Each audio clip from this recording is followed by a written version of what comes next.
Namaste. Welcome everyone for today's webinar on Hindu society and culture.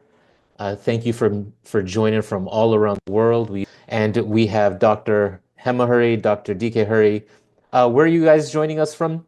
Chennai, Chennai. Bharat. Great to have you joining from Chennai, Bharat.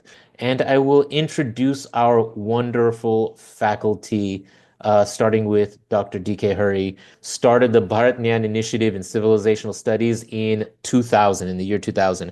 And BharathGyan follows an interdisciplinary approach to researching on India from an Indian perspective and provides an integrated Indic narrative of the Indian civilization. Together, they've put together over 500 hours of multimedia content across hundreds of subjects. They've authored books, over 40 books on the Indian civilization, 300 short films, 5 documentaries, 60 mini books, and they're doing this work every day. They've been part of international conferences, the Civil BRICS, Pravasi Bharatiya Divas, World Sanskrit conferences, World Ramayana conferences, conferences on the Mahabharata, the Ramayana conferences for tour operators in Sri Lanka. The list is long. They've worked with the Indian Space Research Organization. They visited CERN, the large collider. They've done so much work and they integrate it so beautifully. And we are glad that they are with Hindu University of America teaching the in several courses, including the the certificate in Hindu civilizational studies. It's amazing to have them with us. Thank you for joining every webinar. And with that, let me hand it to the Haris to start our webinar. Thank you, everyone. Namaste. Dhanyawad. Thank you for such a wonderful introduction. As usual, every time you introduce us so well, thank you. Good to see so many friends here in the chat box. Very nice. And thank you, Pankaj, for your comments. Thank you so much. Yeah. It's all, each of this experience adds on in life. So that's how life is. Okay. So getting on to the subject of what we've been asked to speak about today, our Bharata civilization knowledge. Specifically in that, we'll just start showing you some slides and we'll take it forward quickly from there on for the next 45 minutes. So we have been happy to do this 8-part course, 8-quarter course with the Hindu University of America. We have already completed one full cycle and more. And in that cycle, one of the quarters that we do is about society and culture. So the upcoming quarter that starts on April 13th will be on this subject, society and culture. So we'll just look at some aspects of this as part of the Bharata civilization knowledge. So we're all very familiar with the adage, right? Mata, Pita, Guru, Devam. Many of us have been taught this when we have been children. It's a shloka too. All of us say it as a shloka too.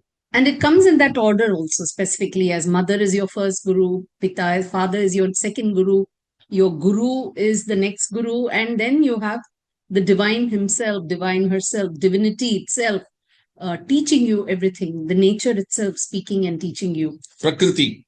So in this system that we are all brought up with in the Bharata civilization, what do these 4 pillars actually stand for? If you look at it, this maps to any civilization's aspect of women, work. Father typically is associated with work. I mean, he not only supports the family, but the children also usually in traditional civilizations, they pick up the trade from the father. So father denotes work, then the guru denotes the education system, and beyond education, the traditional wisdom in the practices, in the traditional practices. And eventually, how all this actually gives the civilization values that they revere and lead to divinities, then lead to the form of divinities that they eventually worship. Which we propitiate. Now look at this. While on the first slide that Hema showed you was on Mata, Pita, Guru, Devam.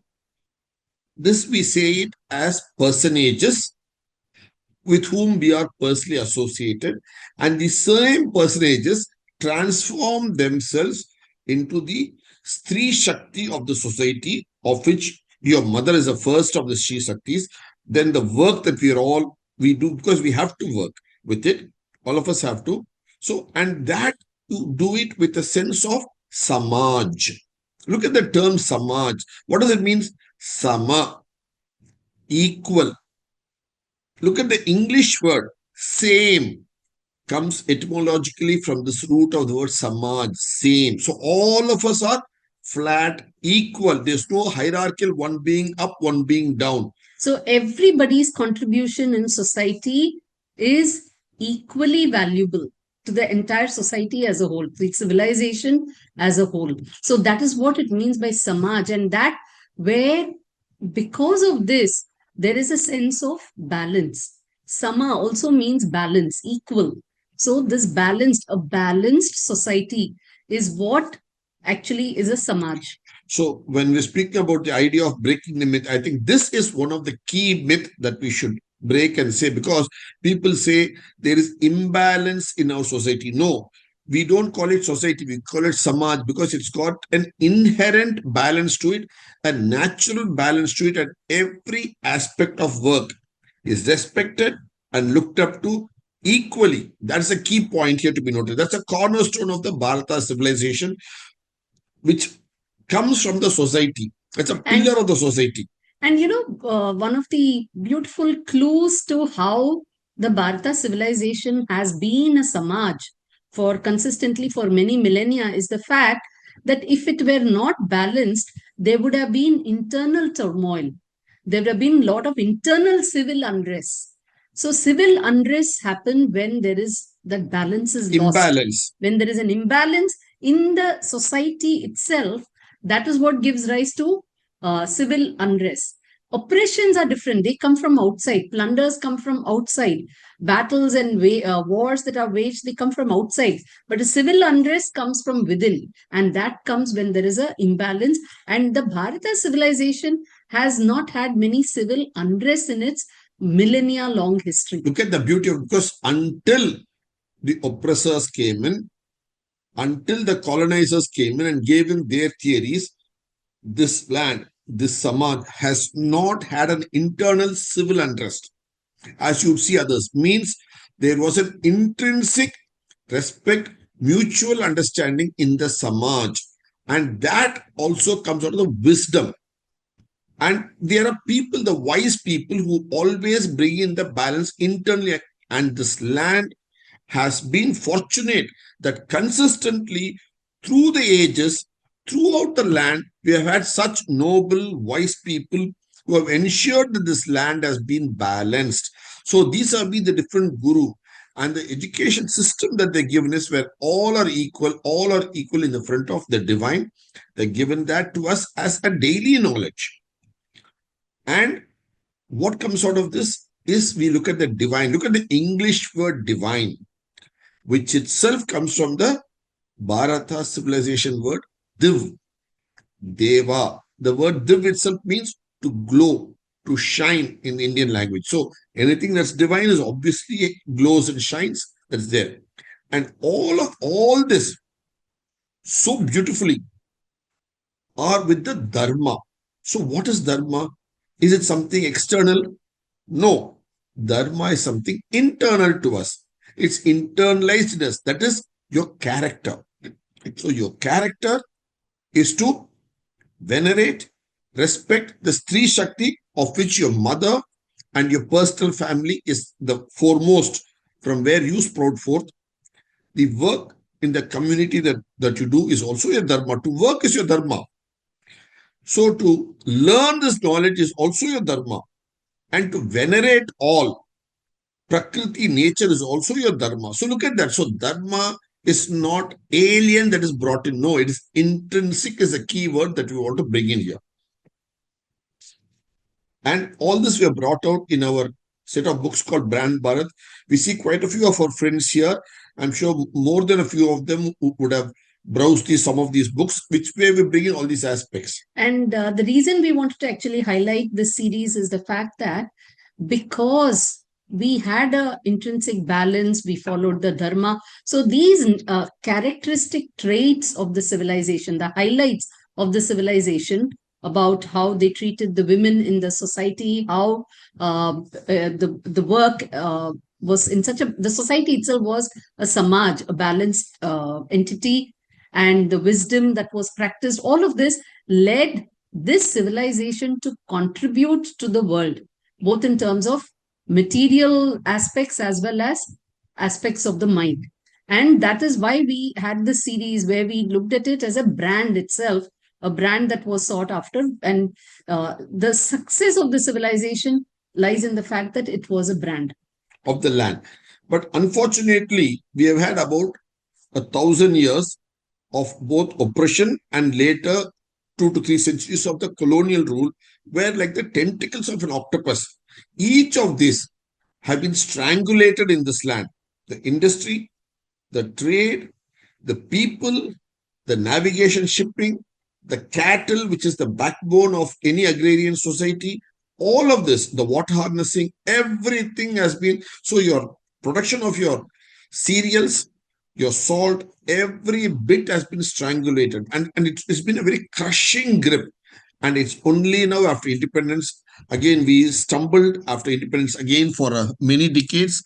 And it's after that that we've been able to now come into our own and come out of the grip slowly. But unfortunately, these centuries have also clouded the minds and created a lot of myths, many of them deliberately.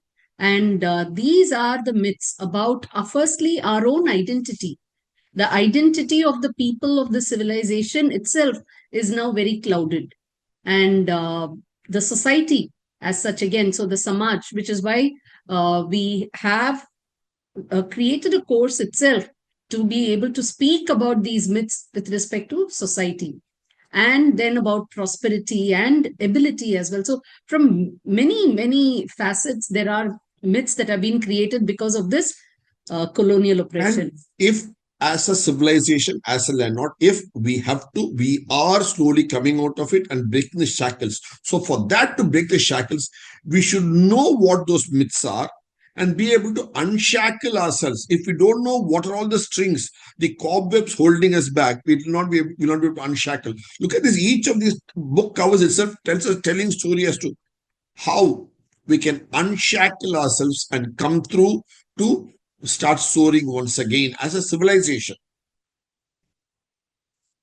So today we thought we'll just walk you through some of the startling facts, facts that may actually startle you, especially since we have had a lot of these myths around women and the organization in the society.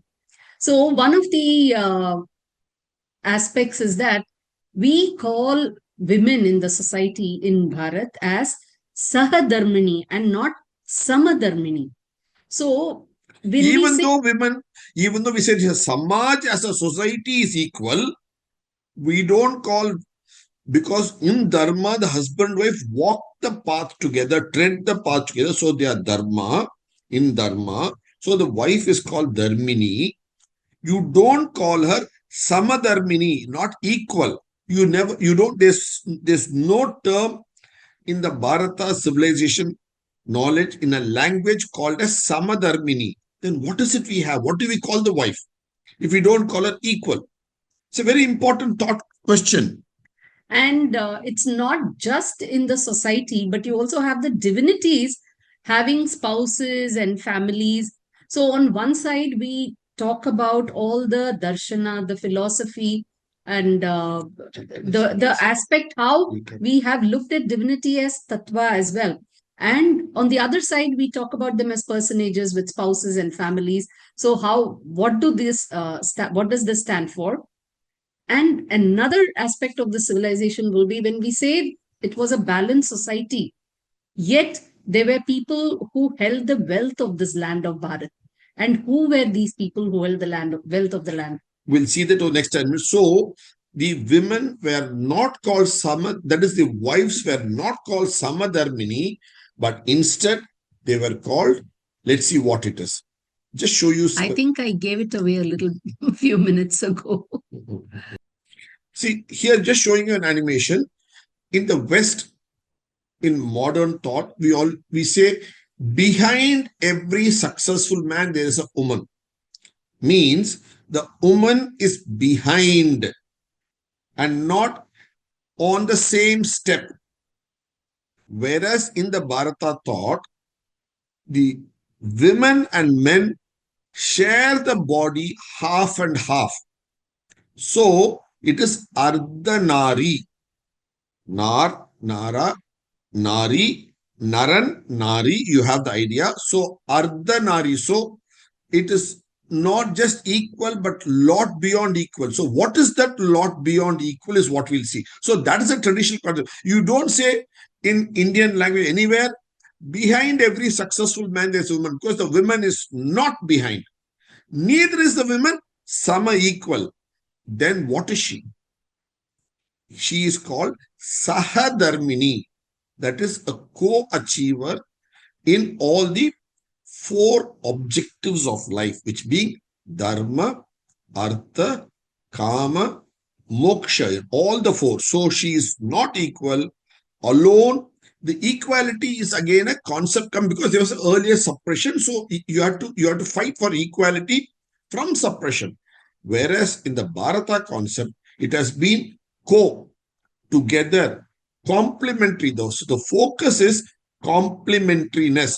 So in the naming itself, so when you have complementary nature, it deals a different level, because when certain Western thoughts are now coming up to equal, the next level they'll come up and say, no, equality has problems. We need to look beyond equality. Then they will automatically come to the nature of complementariness, which the Bharata civilization has been consistently giving the term and practice of Sahadharmini. We'll see this in a moment. Next slide, please. And you will find this word Saha and the aspect of complementary, together, cooperation, collaboration. Look at all these words, the co in it. So you find that beautifully even in the words for brother and sister. What do you call a brother? Even though in a family, a brother and sister is equal, what do you call them in the Indian languages? Within a family, they are equal. They're co-personary. But what do you call them? You don't call them. We call them Sahodara, Sahodari. We don't say Samadara. We say Sahodara, Sahodari. And this comes from the word Udara itself. So Saha Udara. So Udara means the womb, the stomach. So the pot, the water pot. The mother's belly from which they have come, the belly that they have shared. So the Sahodara and Sahodari. So even amongst brother, sister, you find this word, the aspect of together. So together, the brother and sister, they form a complementary part of the family. So when you have complementary, they merge into one. If you are not complementary, but only look for equal, then what will happen? You will not be able to merge. So look at it, irrespective. So between any man and woman, the balance, it could be different. But when you're complementary, you come together without a gap, without seamlessly, and many such complementary units together form a nice society without gaps. Whereas, look at this, it's when you look at this, you realize the problems that equal causes. So when you're equal, you meet head on at every aspect. Whatever the pink has, the blue has. And what the pink doesn't have, the blue also doesn't have. We don't realize this. When we say equal, we don't realize that we talk about the haves, but we don't talk about what we do not have, and that the other also does not have. So which means you are ending up with these gaps, and not just as units, but as a society as a whole itself, you come up with a lot of gaps in the society. And look at the image it creates as well. There is a head on, you're meeting head on. So which means that in equal, it will eventually lead to a kind of fight when you have a head on. So equality can lead to fights, whereas in complementary, it will lead to more collaboration and will lead to more filling in for the other and complementing the other's skills. So, and the others haves and have not. So, this is what we have to be heading towards. So we normally like to say we don't support gender equality. So we say we should fight for gender complementary, and we should re-emphasize and highlight gender complementariness rather than gender equality. It goes far beyond that. And this is what you will see actually in the divinities too. So we have extended this not just in society between humans, we've taken it to the next level that even in creation, there is an aspect of a nature and a function. So something which is the substance and something which actually acts. And you will find this reflected all the way even in our darshana. No, so, first of all, you should understand this. For creation to happen, what do you need? Knowledge. For the Srishti creation to happen. So, for Brahma, the spouse, the Sahadharmini is Saraswati. Vishnu we call as preserver for sustenance. For preserving, what do you need? You need the stula, the matter. And for that, you have the material. That is Lakshmi, Lakshya, the goal. So, for the activity of Vishnu, what you need is the matter. So, that's what it is. And for Shiva, who is also the destroyer, he is also the regenerator. What do you need for regeneration? What do you need for that? Destruction, pralaya, and again regeneration. What you need is the Shakti, the power. So, at the divinity level itself, what we have been able to envisage, appreciate, and propitiate as the spouses of each divinity is their complementary nature in their work style itself. That's why when you showed no Mata, Pita, Guru there in the first slide, the second slide we said would work. The work aspect you see it in these three divinities itself, and they are on in all other divinities, which we'll see as we go along in the course, which we'll see that. So it is absolute. So when you say woman of substance, because people today use the term a lot in the last couple of decades and more, they call women of substance. If this is not women of substance in natural practice, at the cosmic level itself, at the very level of creation to sustenance to dissolution and regeneration, where else do you find that? So a function requires a substance, and this is from the Big Bang to the present day life in each aspect of the world that we lead. So it's a continuum of this is what we see through the world substantially. That's what it is. And at a time of a marriage, one of the key aspects of the rituals that's performed is the husband and wife. Yeah, we'll play a short film for it. The husband and wife are asked to view a particular star in the northern horizon. It's called the Ursa Major, the Great Bear, one particular star. Okay, in the English, it's now called Mizar and Alcor, obviously Egyptian name. Both of them are. You actually asked to watch this study. You know why?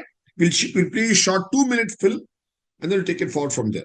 So this star is in the tail of the Great Bear. And in Indian astronomy, they are called Arundhati and Vasishta because it is actually a double star.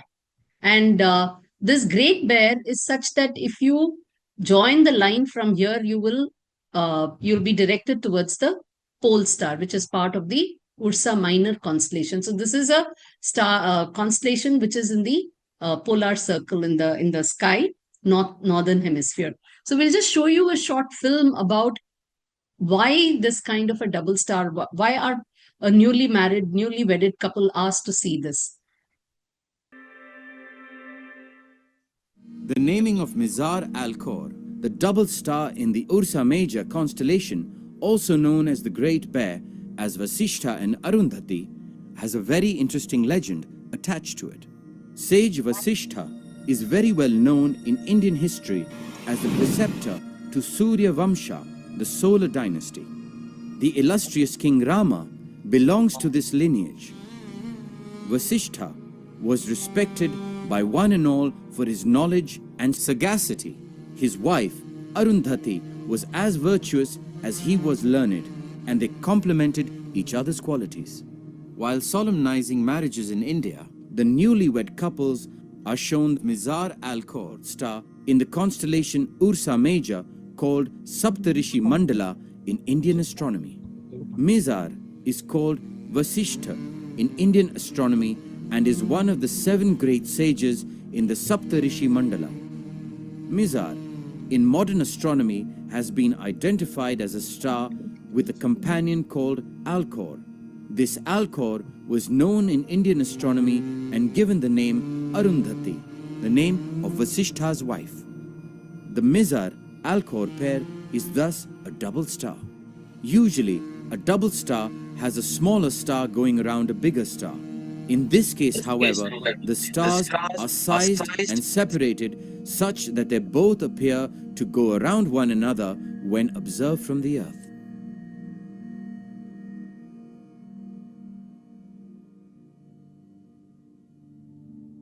The message of this double star to the newly marrieds is so that one doesn't dominate the other in life, but they complement each other in their to have a happy married life, as is the case with the noble Arundhati and Vasishtha. The ancient seers understood this and gave it as a wise message in the form of a ritual at the time of marriage. This knowledge of this double star and its concept of revolution, its concept of unique revolution, has been mentioned in multiple texts. Thank you for your appreciation. See, the point is, thank you. So the point is what? So we very clearly say in our marriage ritual itself and tell the newly married bride and groom that it is not A to go around B or B to go around A, but both of you to go around together in fulfilling your dharma. And you both go around a common center, which is the family and the society itself.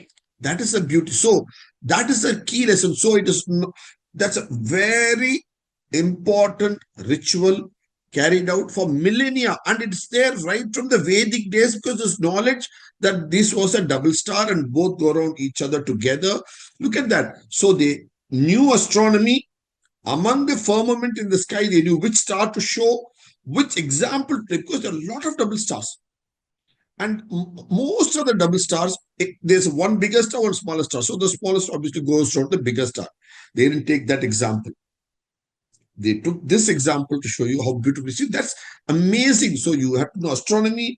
You have to have a practice where you have to bring in the complementary nature.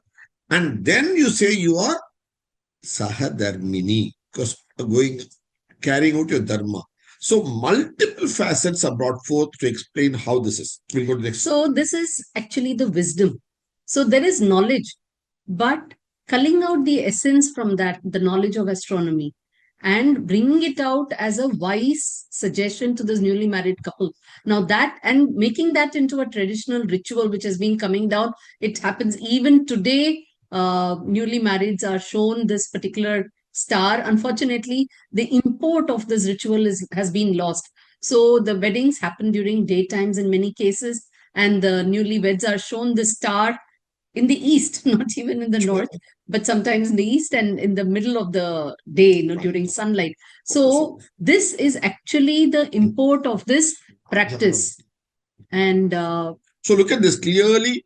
It's a double star. A doesn't go around B or B doesn't go around A. How they show it is this way. So and they have used nature, Prakriti, to show you so beautifully. And they knew this concept 5,000 years ago itself. So, and they also realized that there's no one size fits all. Everybody has to work out based on their situation. So this complementary nature belonged. So the role that a woman and a man had to play belonged to the region, their occupations, and also cultures, whether they were part of an urban society or a rural society. So it is not everybody had to do the same kind of balance in their interpersonal relationships. So this is something that was existent. And from here, we would like to show you another aspect of the society. So we're just showing you small snippets, and we shall be actually looking at many, many more, especially very interesting wedding rituals, as well as other rituals that are performed in a family, and how that reflects the wisdom in the society, both scientific as well as social aspect of wisdom, which was there in the society, in the framework of society. We'll be looking at that because there are so many of them, and we therefore thought it fit to make it as a course. Now, the other aspect is who held the wealth. One other aspect you will see about women in society. See, Hema asked a very good question. Who held the wealth of the civilization? Because we call the women Lakshmi. And she is, so varieties of Lakshmi. See, we showed you the picture of Ashtalakshmi here. Very clearly, we show the picture of Ashtalakshmi here. So she's all the 8 varieties of wealth. First, water. The most important thing, whichever part of the world we live in, is the water that we need, both for domestic as well as agriculture, the food that we need to eat. Whatever role we play in society, the most important is that. But who owns the water, who ensures the water harnessing? Not just get you a pot of water from the tap. No. At a larger, that's at a micro level, but at a macro level, the water harnessing is managed, owned, and done by the women of the society. And guess where we get this clue from? Look at most of the rivers on the land. They're all named after women. All the rivers bear names of women, Including even the water ponds, especially if you look at it in Karnataka, are called Kalyani. So it's a feminine name. So all the water bodies are feminine in nature because they provide the waters that needed for essential for our very living. Absolutely. Then again, in an agrarian society, what happens? The seed is most important, bija. So who provides the seed? When a farm is fully grown, do you know what? The grandmother goes into the field with the granddaughter, plucks the best of the produce and takes it to keep it home for the seed bank. It's only then the men are allowed into the field to harvest. So the best of the produce becomes the seed for next season. So seed bank is maintained by the women. The cattle, the Go Rakshana, is again a women's focused area. And land, again a very women focused area. These 4 aspects are controlled by the women, are in the kabza of women, are the ownership of women, are the control of women. The men's role is to labor on it. So that's why we had women of substance. So she held the substance.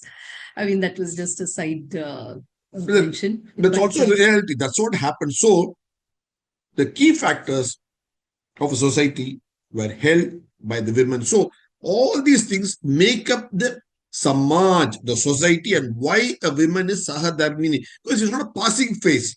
It's not a passing phrase. It's a phrase that has real substance to it. And she is the fertility chain, not just of producing an ovum. The fertility of the whole land is in the mutti, the hand of the women. That's the reality of life anywhere. Whichever century you live, whichever aspect of life you have, that's a key facet. That's where civilizations flourish. So on one side, for a few minutes, we have seen about women, some of the myths. Many of us, when we talk about the Bharata civilization, the women, there are many myths around them, and we've just shown you some glimpse of the positive side. I mean, how the condition of women and the pedestal on which they stood was far different from the myths that we are led to believe. The other such aspect of society which has come under a lot of attack has been the organization of the society, which today is called as the caste system. So today, if people talk about Bharat, the Bharata society, immediately they get the picture. They have been trained to think only of Bharat being a society where there has been a very rigid caste system and which has given a lot of problems and which continues to give a lot of problems. So, and in this, it was a four-tier, it's described as a four-tier vertical system, very rigid, where the lowest category are said to be the highly tormented and the ones who do not have any wealth across the millennia. Let us see some of the actual truths.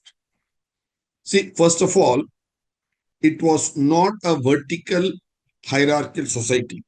The vertical hierarchical society was actually a very medieval European thought imposed on colonial India.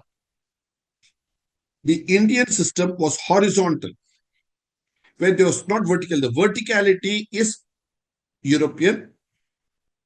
The horizontality is Bharata idea, which we'll do in the course detailed over 2 hours. We'll just show you 2 examples. 2 observers who came to Bharat, because people normally say, there's a lot of misrepresentation, say that Brahmins on the top, Shudra on the bottom. No, that comes only when you have verticalness, not when you have horizontalness. I'll just show you a slide where to show you that verticalness and horizontalness in thought. See, people talk about everything vertical. No, it is not vertical. You'll have to realize the caste system was introduced by the European system, which they had for somebody else. Whereas it is a horizontal system. Yes, it was with Narayana, but not from a vertical angle, but from a horizontal angle. Having said this, so it's only when you have here, you have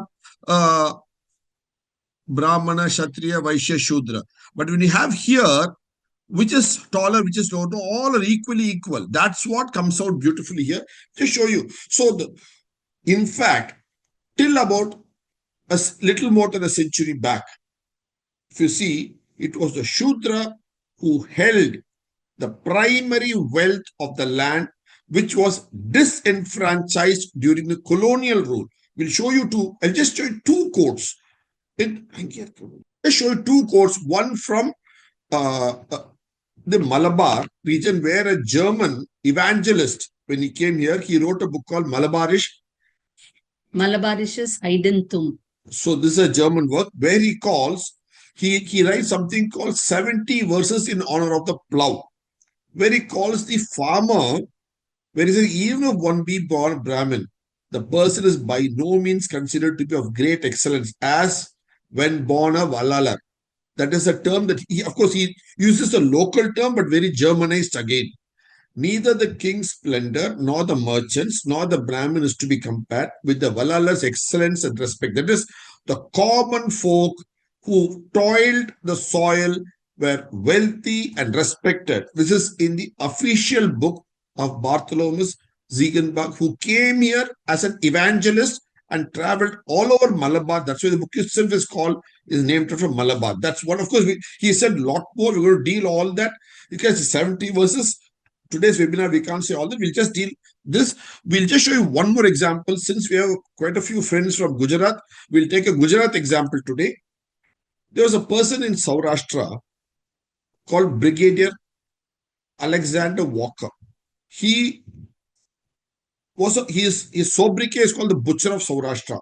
Between 1718, 1810, for 13 years, he fought with the Jadejas and all the kings of Saurashtra and defeated them.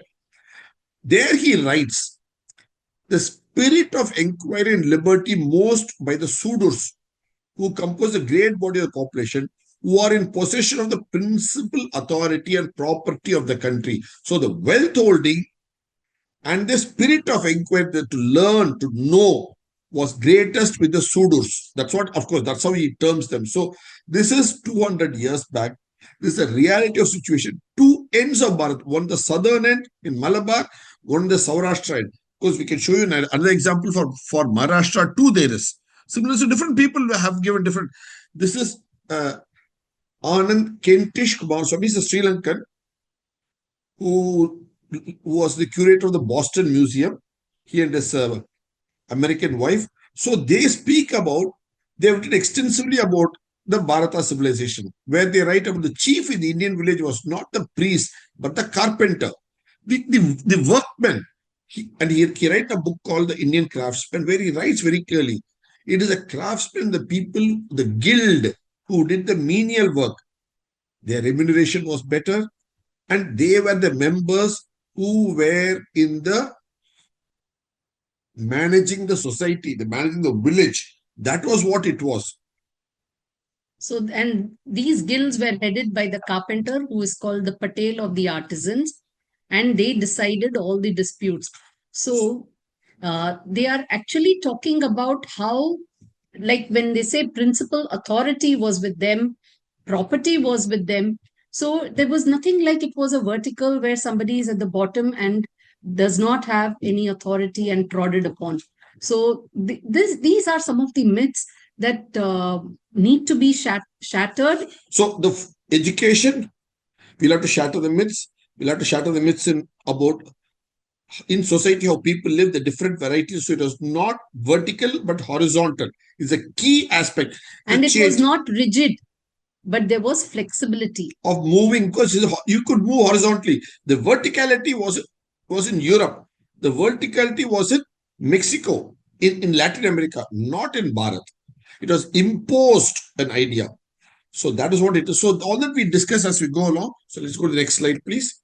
So coming back to, therefore, these are some of the kind of things that we will look at in this course. And the course is actually sitting on April 15th. Because there are so many myths, actually. We could frame it as a course which focuses on the society as well as culture, which is actually the Indian word for it is kalachar. So look at it, both semantically and phonetically, they match culture and kalachar. But then again, like what Ankur said in the beginning, we are so diverse region to region, yet we still say there is Bharat Kalachar. It's a common Bharata culture. So what is that common Bharata culture? And how is it possible that so many diverse regions together can subscribe to one culture, a common culture? And so it is a matrix, actually. It's a one. So matrix is not just a film. The real matrix in live living is what was there in Bharata civilization, which is what we have shown. Look at this. It is actually multi-dimensional existence was there. So you had one side Varna Jati, you had other side Dharma and Ashrama, Darshana, Mata. You had different angles you had. So look at it again. We come back to the key idea and the word Samaj, balance. So if a society has to be balanced, it has every member in the society, and especially in every society, but in Bharata, we are able to clearly see the different weaves being one, your root, your actual birth, your origin, that is the jati, and your profession, the varna. So a balance between that, striking a balance between the philosophy that you hold, you subscribe to, but the religion that you follow, having a balance between the dharma, your nature, and therefore your behavior, your character, and the duty that you bear because of the ashrama. So these kind of individual balances, therefore, give the individual itself a sense of balance, and many such balanced individuals give rise to a balanced society. So like this, there are different subjects that we'll be focusing in this 10 session course: caste system, Stree Shakti, the myths about prosperity, the breakdown of the prosperity, the social fabric, how it happened, why it happened, the understanding of the traditional frameworks, the law and order of Bharat, the Bharatiya Kalachar, and how what unity in diversity this Bharatiya Kalachar brought about, and how we can all bring it back with a sense of understanding. That is what we bring forth this course. So the key takeaways would be We need to discover that this framework that governed us to make us a flourishing land for many millennia. We're not flourishing for decades. We're not flourishing for a century or two. We're flourishing for 20, 30 centuries. That's 2, 3 millennia and more. So that means we must have done something good, as Emma keeps saying. So, and then learn the gender balance. Because when the world moves beyond gender equality, where will they go? They will go to gender complementary. But that's already what we've been talking about. So we have to lead the world in gender complementariness. And the myths that are paid to the wrong narrative of Bharata civilization, we should know them to overcome the myths. In reality, that's the truth we'll have to know. And the understanding, when we say Bharat is diverse, but has a single culture, what is the diverseness in it? So that we can relish the singleness of culture. So the idea of Samaj and Kalachar, both we bring through in this well. So that is an absolute important key takeaway that will be after the 10 sessions that we'll be doing in this course. So this is actually, as you say, Hema explained, it's an 8-quarter program that we do. It's a circular program of 8 quarters for 2 years. And this particular program that we're coming here is this one, where we show you the fabric, how different threads bind together to make this. So we just completed this. Actually, tomorrow is the last class in this cosmology calendar. So next quarter, we take this up and then we go on. So it's a continuous cycle that we keep doing for Hindu University America. It's 8 quarters. So people are welcome to join it anywhere. So it's a part of a continuous cycle. Each is independent, but collectively, it's a full course. Next, please. It's a well-structured study program of Bharata civilization where it deals from your identity one side to ethos other side. It deals with geography, history, industry, trade, society. That's what we're doing now. Timekeeping, which is just completing this course. Festivals, again, is part of the course you're completing. The future course we do on education, languages. So it's a full, like how the peacock, the national bird, the civilization knowledge we bring for the whole structure of it beautifully in this, where you have the idea of twinning, the twinning of science and spirituality. Important, but also the twinning of gross and subtle, sukshma and stula. Then the twinning of self, that is we, the individual, the I, with prakriti, nature, the inside and outside, twinning of the two. And bringing about all this balance is the sama, samaja, there where we have co-complementariness of being with the sahadharmini. Okay, and sahodara, sahodari, as you call a brother and sister, because both are born from the same uddara. The beauty of it, look at that, how well we named it. So we do this, it's for Indian time, which since we are based in Chennai, India, we are saying the Indian time IST 8:30 p.m. In whichever part of US you are, it depends upon your local time that you would be joining. So this is an 8-quarter course that we do for 10 Sundays in every quarter. So in each quarter, you have 10 Sundays and 1.5 hours, but usually runs into about at least 100 to 120 minutes. Because we like to take every question from every colleague who are there in this course and answer everything. So we look at the Bharata civilization as a continuum, as a full cycle, a chakra. That's what it is. And we look at each facet. So this current one is on society that we're doing. So each one we look at different aspects and where we go step by step. Each is a stepping stone of knowledge. How we learn the skills of the civilization, how we make it relevant for us for the present and the future. Because only when we know these things can we have the confidence. And only when you have the confidence, we can dare.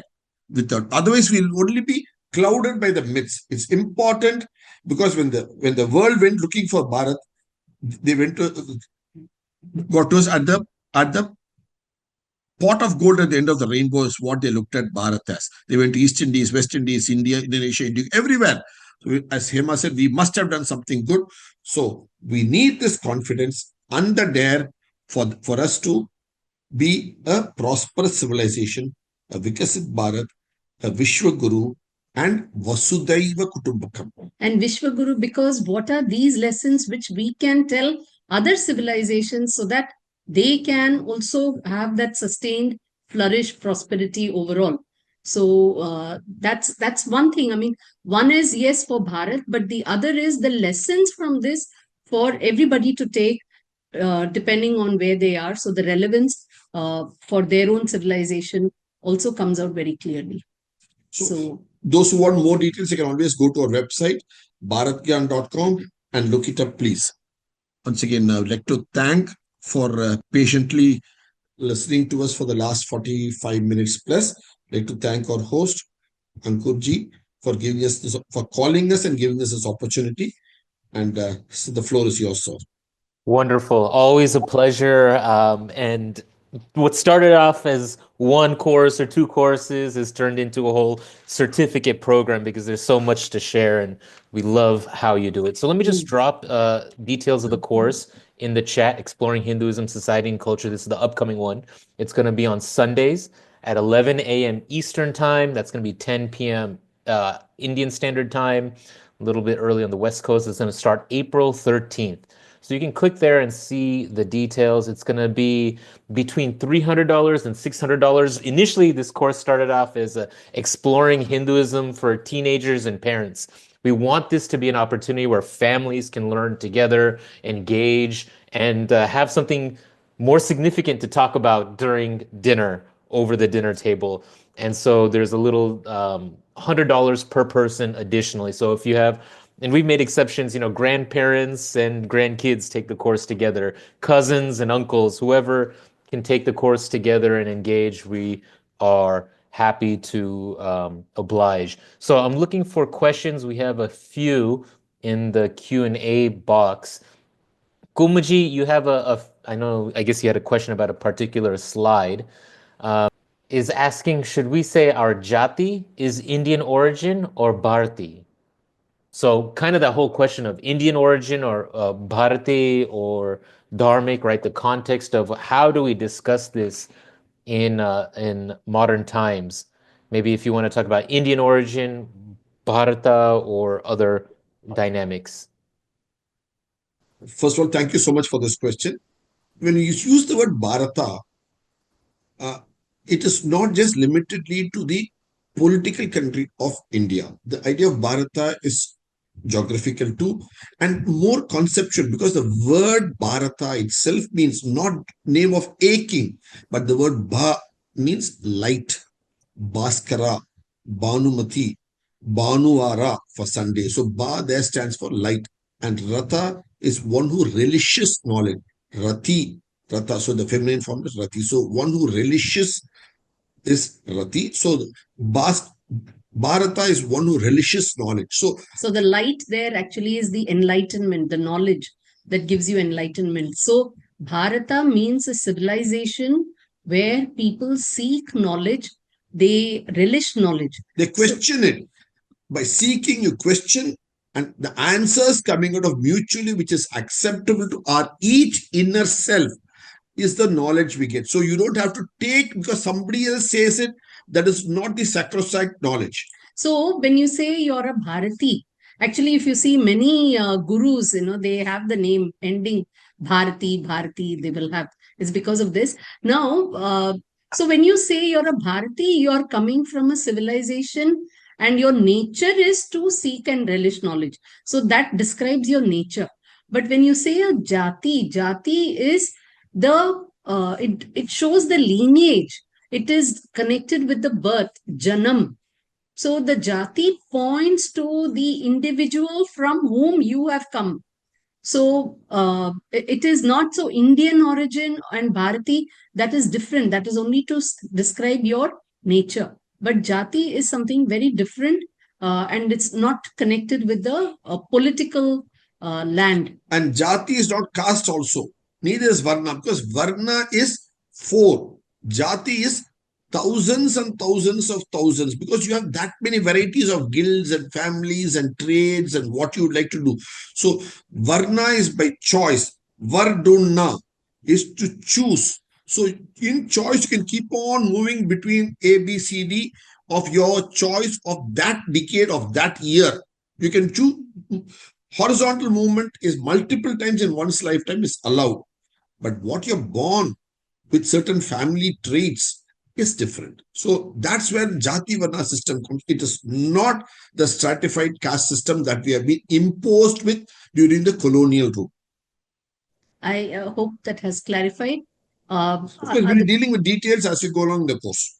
with a lot of examples and detailings. Thank you. Great. That's what we'll be bringing forth.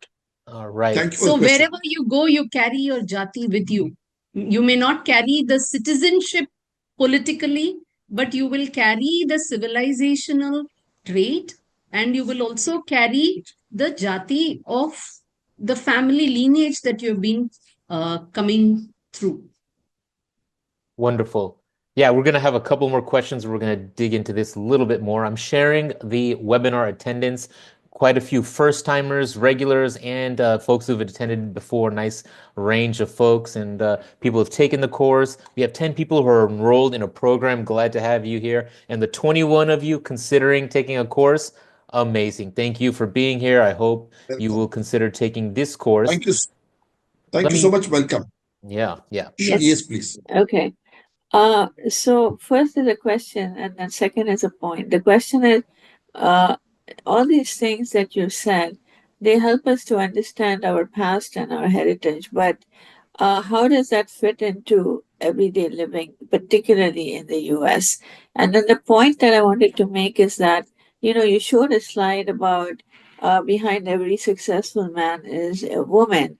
And I don't think it is, I don't think it is so literal like behind and front and same and all that. Basically, in fact, they are giving more power to the women because they're saying that, the man, if you see some successful person, then usually you will see that there is a woman who has brought him up to that point. She has helped him or taught him or supported him or whatever she has done. And because of that, he is where he is today. So this is the point that they're trying to make. I don't think it is so much literal that behind and front and same. This is, what I feel. So No, actually, I just want to clarify. We have actually written about it too.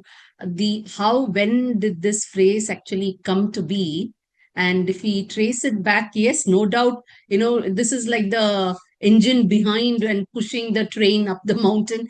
Definitely, that shows the strength of the woman. But it also reflects on the times when many of the women and their ability to do all this was also kept kind of hidden, and so that control. So that is also one aspect, but that is besides the point. The point here was to show and highlight, to stress the aspect of complementary nature.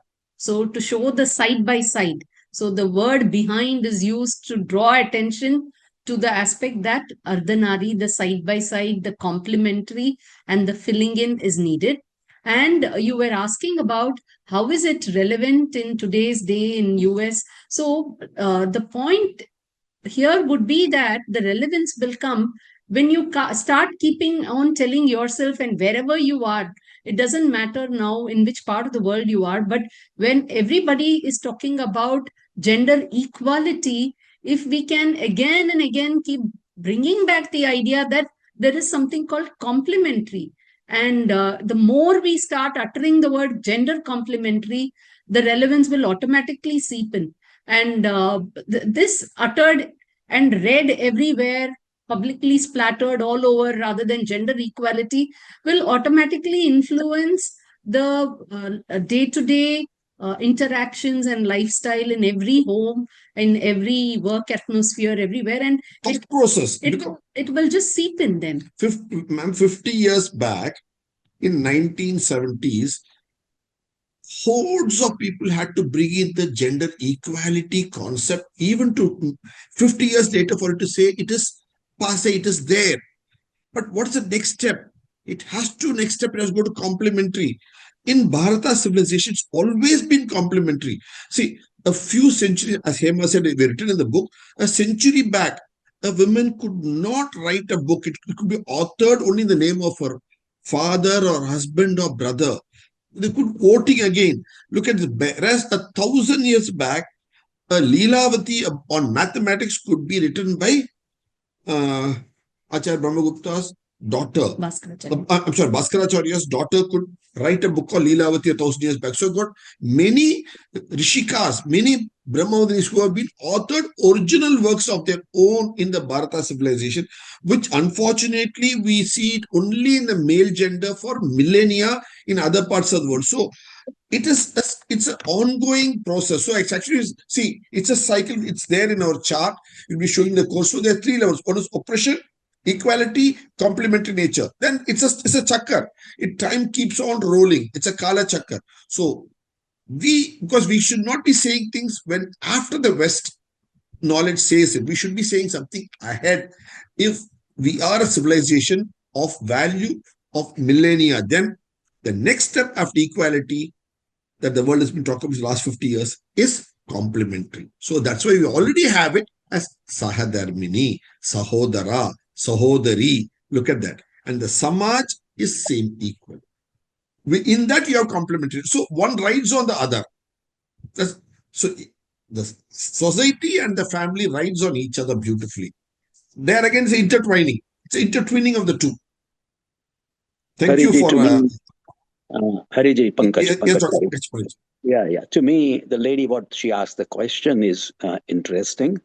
And living in Yes. US and seeing the younger generation and meeting a lot of people, I see that this negative women's status in West over thousands of years now has backfired in such a way that not only there is a rut for competition almost of equality or moving even ahead that we are ahead, that it affects the interpersonal relations. People are not, younger generation is not able to get into relationship because of the tussle rather than being together, who is ahead of whom and who is trying to equal among others in a variety of ways.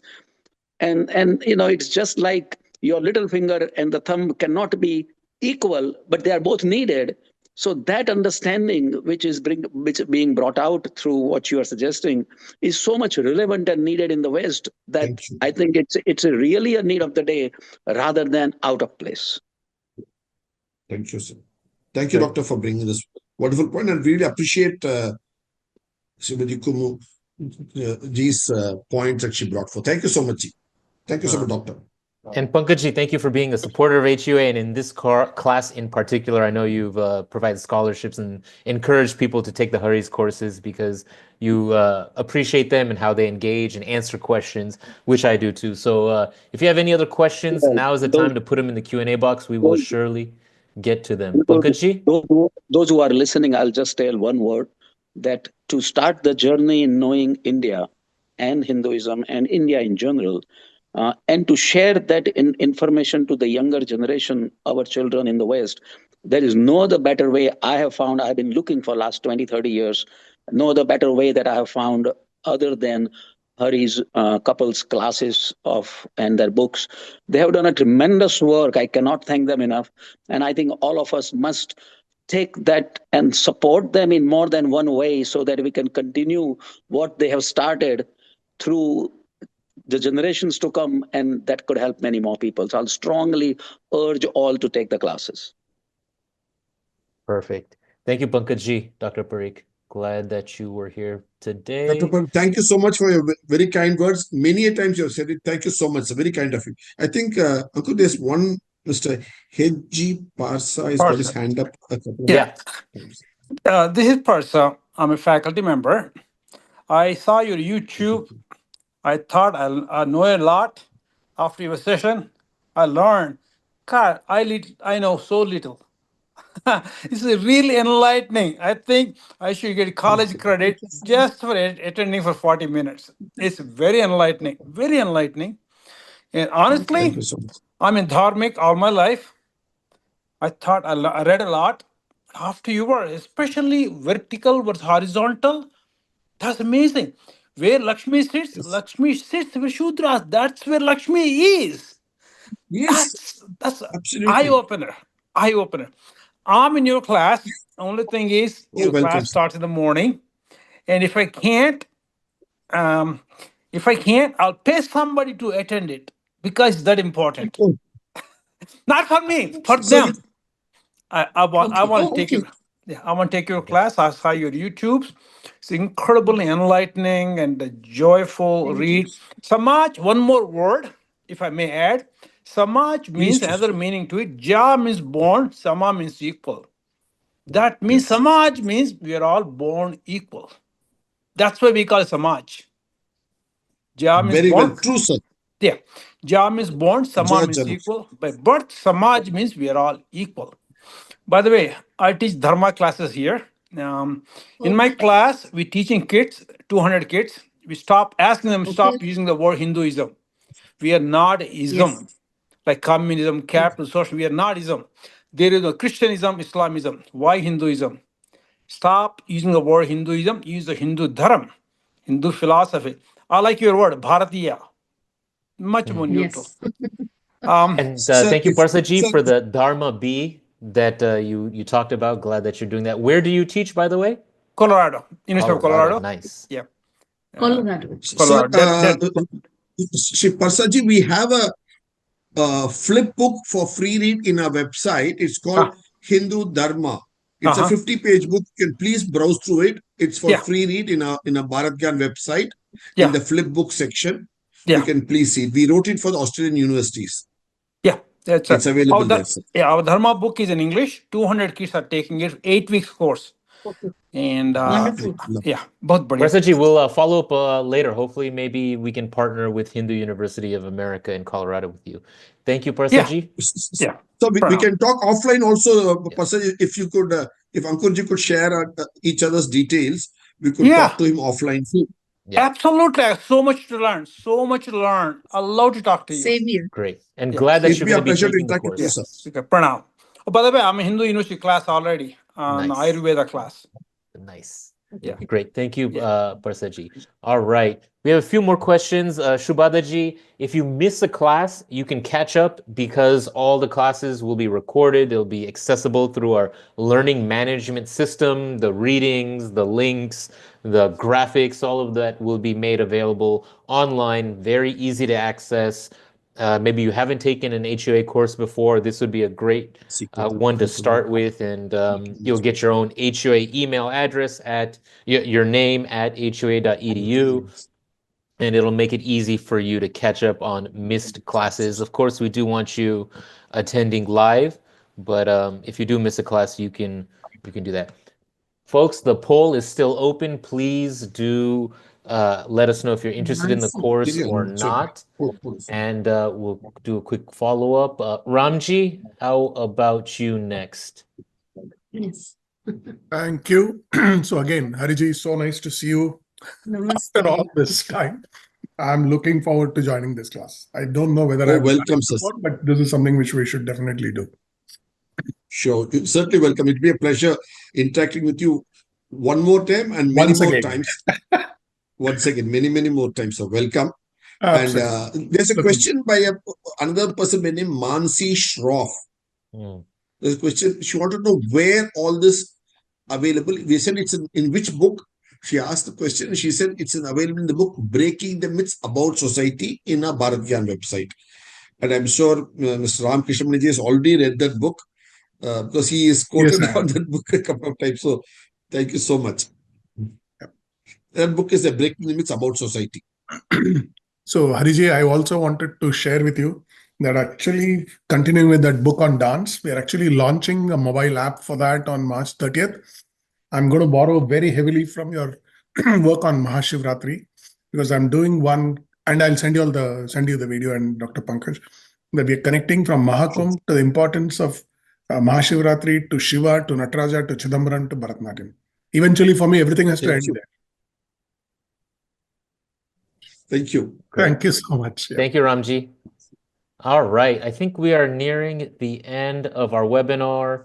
I don't see any other outstanding questions. Now is the time to get your last questions in.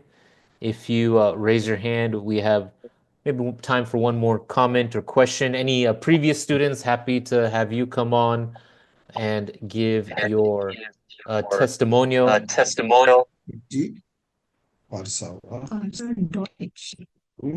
Okay. Well, a little bit of an echo. At Gmail. Okay.